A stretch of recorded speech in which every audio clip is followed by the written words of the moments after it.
Hello, I'm Prof. Langdana. I'm a professor in the Finance and Economics Department at Rutgers Business School and the director of the Rutgers Executive MBA program known as the Powerhouse. So, welcome to the Powerhouse.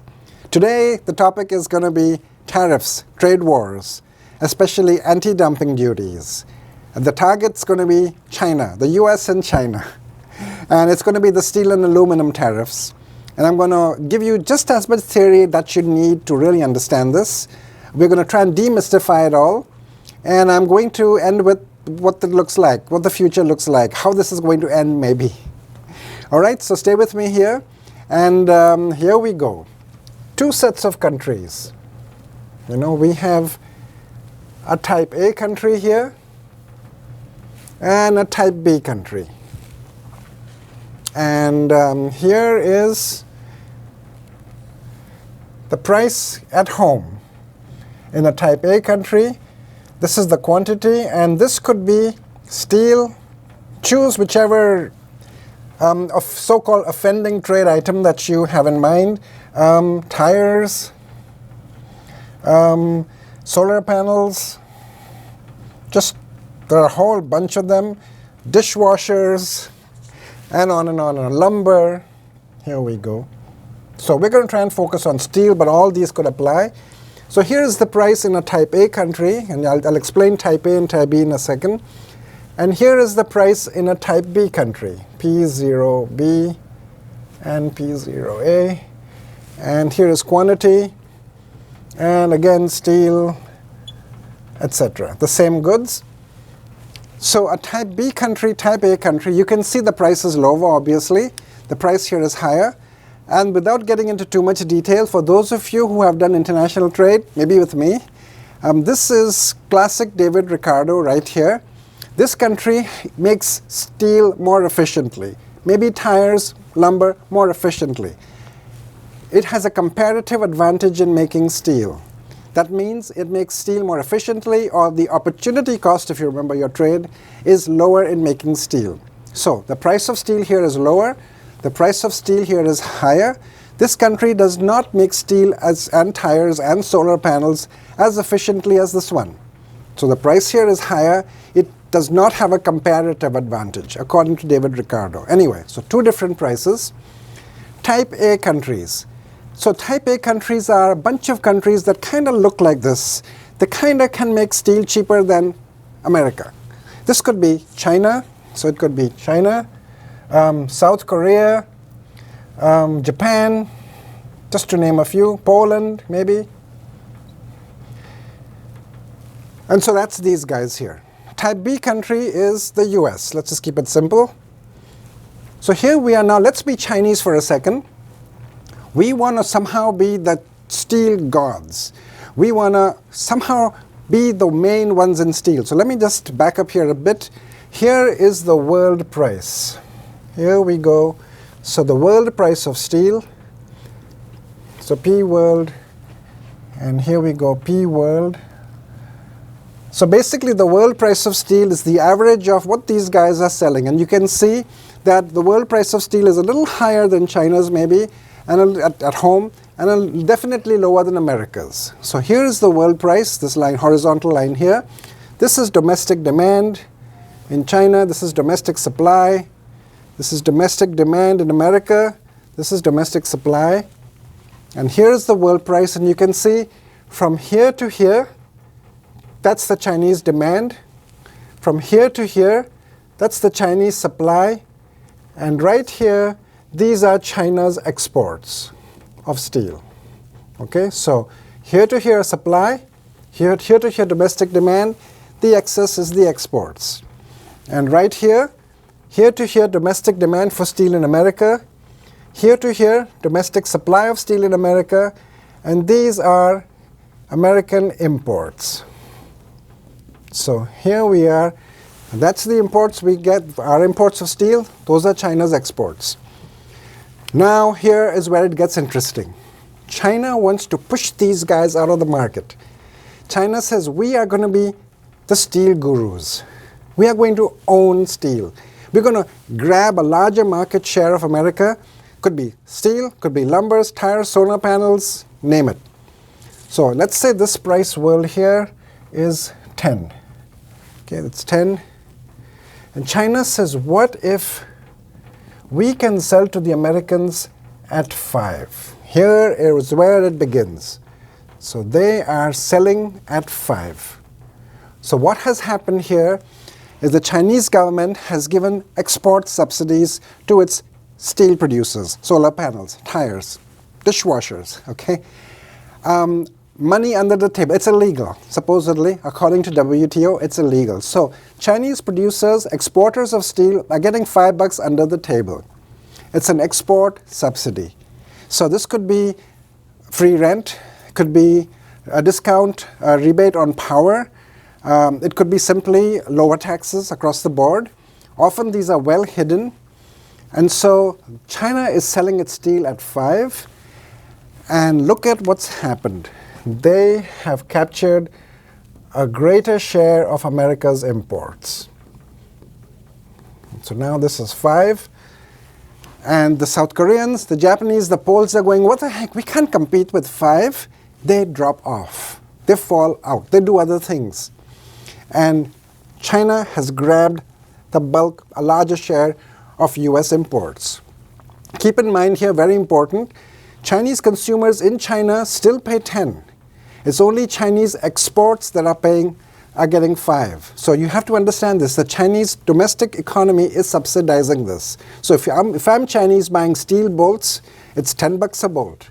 If I'm Chinese exporting steel bolts, well, I can export for 5, and I'm getting $5 under the table from the Chinese government. And keep in mind, much of this sector is already owned by the government, the SOEs, the state-owned enterprises. So here we go. You're looking at this and going, hey, wait a minute, Professor Langdana, something's wrong here. The imports have increased, but the exports look smaller. And yep, so here we are, what's supposed to happen, and this is called strategic trade.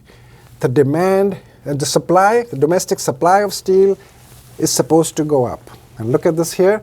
The exports have actually increased. So what you have is more new steel mills come into the picture. There are more steel grants. There's more rebates on research in steel. There are more tax breaks on new steel companies. So you're fostering, you're managing the export sector to grow in steel. So the steel domestic supply is supposed to increase. This is what's known as strategic trade. You actually created a bigger export sector in steel by virtue of this under-the-table subsidy. So here's it. By the way, this part here, the shift works very rarely, but nevertheless, it's tried over and over again. So here we are, more exports. They've captured more imports.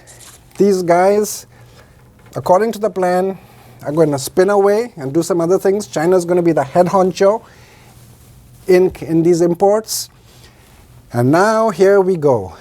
People making steel in this country are going to go, what the heck? I mean, what the heck? How can we compete with this 5? That's not fair. And so they will ask for an anti-dumping duty. And here, this is what the fuss is about. Dumping duty of $5. So $5 per bolt, steel bolt, let's say. So dumping, let's first define dumping. Dumping is supposed to happen when one country sells in another country at a price lower than what it sells at home. So if a steel bolt is costing $10 at home, which it is, and it's costing $5 in America, and if it's the same steel bolt, which is another big issue, then A, China, is said to be dumping steel in B. That's dumping. Dumping is when you're selling in a foreign country at a price lower than what you're selling at home consistently over long term. That's dumping. And so here we are, domestic producers of steel are complaining, that what the heck, footwear, I forgot footwear, textiles, clothing, dumping, dumping, dumping. Come on, help us out. Slap on an anti-dumping duty of $5 to at least bring it back to 10 and allow us some more wiggle room. Now, why doesn't Trump call it an anti-dumping duty? Why does he call it something else? Well, this isn't exciting. I mean, it doesn't sound as good to his base, like we're gonna levy an anti-dumping duty on Chinese steel. It doesn't sound as good as we're gonna nail China. I'm going to be tough on China. And so, hence the tariffs. But this is technically what is being proposed. And I should point out that we are one of the, maybe the only country that can do this unilaterally. Other countries have to go through WTO, and it's a big process. We are the only country where the president can nail, quote unquote, another country with this unilateral anti-dumping duty. I mean, it goes under things like Section 201, Super 201, but basically this goes back to 1974, where the US and the US only can unilaterally and with really no discussion slap this on another country. So very controversial. The rest of the world hates this. How can we Americans don't go through WTO when we have to go through the process, blah, blah, blah, you know? So now another point I want to make is a country, we, the US, can do this Super 201 only when we can prove injury. Because, you know, dumping by itself is great for our consumers. Hey, if I want to buy a steel bolt in America and you're selling me one for $5, dump away, you know? So you have to prove injury. Domestic steel workers have to say, hey, hey, hey, we're losing jobs, we're dying here. And so that's another thing. You must prove dumping, which is hard to prove because sometimes the quality of steel is different. Tires, solar panels, we have different specifications, very hard to prove. So you have to prove dumping and you have to prove damage. And then you can Super 201 them or Special 201 them and try and get this back up. Now, another important point, the other country always has 30 days. This is actually Article 19 of the Trade Act of 1974. That's where this comes from. The other country has 30 days. And 95% of the time, the other country has complied. This is a negotiation, you know. So, you know, they say, okay, fine, you know, we won't subsidize as much, but can you maybe sell us some of the Dreamliners a little cheaper? Or can you maybe not subsidize your Dreamliners that much, you know? So you have a little trade thing going on behind the scenes, and often on day 28, 29, this thing quietly peters away, it just peters out. So these things have a lot of attention when they're announced. The stock market swings all over the place, and then on day 29, typically these things have ended with a whimper. And I'm hoping that's what happens here, because as my producer and the director of this video, Maurice Hunter, asked me before the session, he said, well, Professor, what about the fact that about the capital flows? We owe them money. And I went, exactly. And you have to understand and remember is that 65% of all the money China has made since Deng Xiaoping cracked open that door in 1979, it used to be 75% of all the money they have made, all the stuff they've sold us, is in green pieces of paper, is in US dollars. So now it's 65%. So their savings are in our currency, okay? Treasury bonds, treasury bills, companies, just name it, housing, name it, mostly treasuries. And so basically when I'm in China teaching there, or when I'm going there with my executive MBAs from Rutgers, the Chinese like to say, we are not two countries, we are one country. We are called Chimerica, you know? And so the bottom line is that they will do nothing to damage the dollar. They will do nothing to invoke or propagate or worsen a major trade situation. It can't. It'll hurt both of us. Certainly their savings. And as long as both policymakers in both countries understand the Chimerica, that behind the trade we are tied together by capital flows, which no one talks about really, but which to me are as important. So as long as both parties and both policymakers understand that, there won't be a blowout. We won't melt down. And something interesting happened. We had a spouse and partner event for my executive MBAs, and one of the spouses asked me, we were discussing macro, and she said, yeah, but that's a big assumption, Farokh. What if policymakers there, and more importantly, policymakers here, don't get this relationship? And they're jingoistic in a trade sense, and combative unnecessarily, and playing to some base that says, yeah, we got to nail China. What if they don't get that? And normally I would have dismissed a comment like that and said, come on, they will get it, they know what's going on. But the terrifying thing is, one really hopes now that they get it in this day and age. And so we're in a situation where a total meltdown cannot happen. It shouldn't happen, but it might happen. and we are hoping it doesn't happen, you know. So there you are, strategic trade there, dumping here, anti-dumping duties, which is what Trump has been trying, but it's not exciting enough. People don't call it that. Two reasons, two factors, two conditions for anti-dumping duty is you have to prove dumping and prove damage. We are the only country that can do this unilaterally. It's called a Super 201. Rest of the world hates that. And again, remember folks, day 30, so day 29 after this whole thing was done, let's hope we can celebrate and quietly enjoy the fact that it's going to whimper out. One hopes. In the meantime, I want to thank you again for visiting the Powerhouse, and I look forward to seeing you all at the next video blog. Thank you. Thank you.